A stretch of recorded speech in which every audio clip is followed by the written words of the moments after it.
Cam जो public, तो आज हम करने वाले हैं कंटिन्यूअस डिस्ट्रीब्यूशन फंक्शन का एक एग्जाम्पल क्वेश्चन। तो देखते हैं कंटिन्यूअस डिस्ट्रीब्यूशन फंक्शन में कौन सा क्वेश्चन हमको दिया गया है। तो क्वेश्चन कुछ ऐसा है हमारे पास।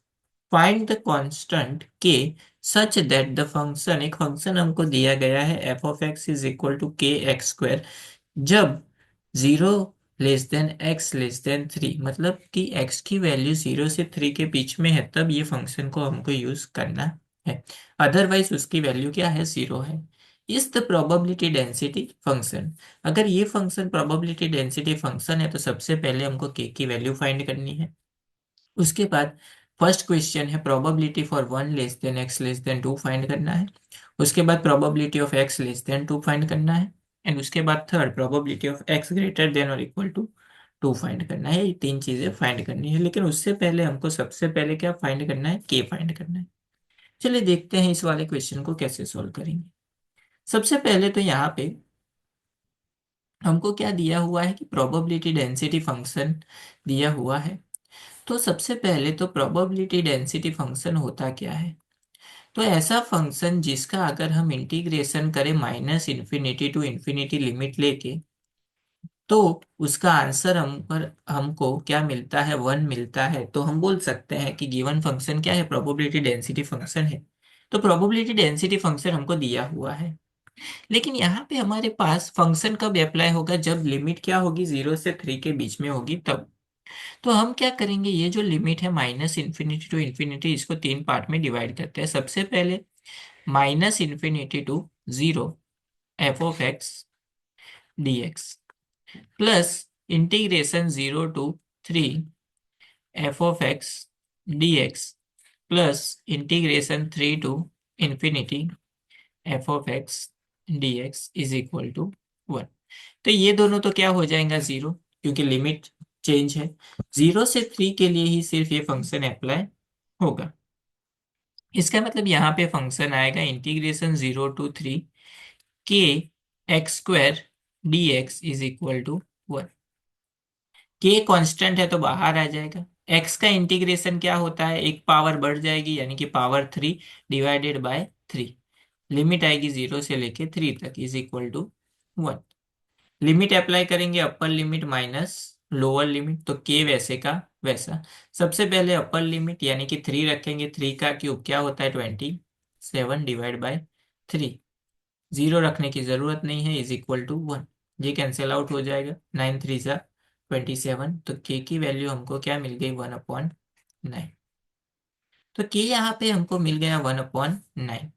इसका मतलब ये हुआ कि फंक्शन जो है f(x) वो क्या हो गया, 1/9 x², जब लिमिट क्या है, 0 < x <3 है तब। तो अभी आगे जो प्रोबेबिलिटी फाइंड करनी है, वहां पे हमको ये वाला फंक्शन यूज करना है। चलिए देखते हैं आगे क्वेश्चन में। सबसे पहले हमारे पास क्वेश्चन है फर्स्ट, प्रोबेबिलिटी फाइंड करनी है 1 < x <2 के लिए। तो डायरेक्ट लिमिट क्या ले लेंगे, 1 से 2 f(x) dx। फंक्शन क्या था, इंटीग्रेशन 1 to 2, के की जगह पे 1/9 x² dx। 1/9 जो है वो क्या है, कांस्टेंट है तो बाहर आ जाएगा। x² का इंटीग्रेशन होता है x³/3, लिमिट आ जाएगी 1 से 2। अभी अपर लिमिट माइनस लोअर लिमिट, 1/9 वैसे का वैसा। ब्रैकेट में सबसे पहले अपर लिमिट यानी कि x की जगह पे 2 रखेंगे, 2 का क्यूब क्या होता है, 8/3, माइनस 1 रखेंगे, 1 का क्यूब 1/3। एलसीएम क्या हो जाएगा, 3 ही होगा, तो 1/9 ब्रैकेट में 8 - 1 यानी कि वो हो जाएगा 7/3। तो यहाँ पे 7 ये हो जाएगा 9 3 = 27। तो प्रोबेबिलिटी जब x की वैल्यू क्या है, 1 से 2 के बीच में है, तो उसका आंसर हो गया 7/27। उसके बाद देखते हैं हम लोग सेकेंड क्वेश्चन।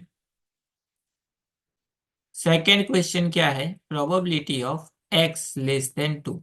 जब x की वैल्यू क्या है, 0 से कम है, सॉरी 2 से कम है तब। 2 से कम इसका मतलब नेगेटिव में भी हो सकता है, तो -∞ to 2 f(x) dx। लेकिन हमको जो फंक्शन दिया हुआ है वो लिमिट कहाँ से स्टार्ट होती है, जीरो से, तो इसको दो पार्ट में डिवाइड करेंगे। -∞ to 0 f(x) dx plus 0 to f(x) dx। ये तो हो जाएगा जीरो। बचेगा क्या? Integration 0 to 2। फंक्शन की जगह पे आएगा 1/9 x² dx। 1/9 कांस्टेंट है तो बाहर आ जाएगा, x² का हो जाएगा x³/3। लिमिट आ जाएगी 0 से 2 तक। अपर लिमिट माइनस लोअर लिमिट 2 यहाँ पे रखेंगे, 2 का क्यूब क्या होता है 8, यानी कि 1/9 ब्रैकेट में 8/3। तो ये हो जाएगा 8/27। यानी कि प्रोबेबिलिटी जब एक्स की वैल्यू क्या है, 0 से 2 के बीच में है, तब क्या हो जाएगा answer 8/27। And last but not the least question, question number 3, probability of x greater than और इक्वल टू 2। तो अभी भी देखो यहाँ पे हमने क्या फाइंड किया, probability of x less than 2 find किया।